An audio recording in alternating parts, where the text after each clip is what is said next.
ওদিকে গাজীপুরে জাতীয় নাগরিক পার্টির মুখ্য সমন্বয়ক হাসনাত আবদুল্লাহর উপর হামলার প্রতিবাদে দেশের বিভিন্ন জায়গায় বিক্ষোভ মিছিল করেছে এনসিপি। এ সময় বক্তারা হাসনাত আবদুল্লাহর উপর হামলার নিন্দার প্রতিবাদ জানান।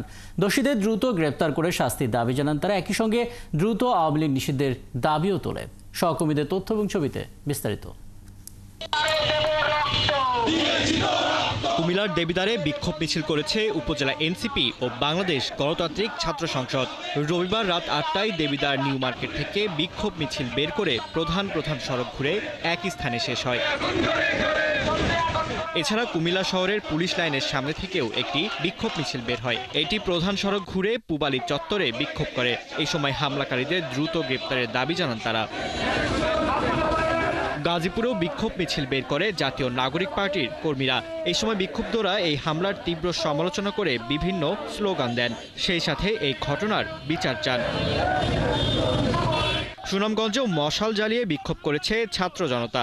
রবিবার রাত 11টার দিকে শহরের শাপলা চত্বর থেকে মশাল মিছিল বের করে জাতীয় নাগরিক পার্টি ও বৈষম্য বিরোধী ছাত্র আন্দোলনের শিক্ষার্থীরা। বিক্ষোভ মিছিলটি শহরের বিভিন্ন সড়ক প্রদক্ষিণ করে। পরে শহরের ট্রাফিক পয়েন্টে প্রতিবাদ সমাবেশ করে। সমাবেশে বক্তারা দ্রুত হামলায় জড়িতদের গ্রেপ্তার করে দৃষ্টান্তমূলক শাস্তির দাবি জানান। পাশাপাশি তারা দ্রুত আওয়ামী লীগ নিষিদ্ধের দাবি জানান। ফারদিন নীরব, ৭১।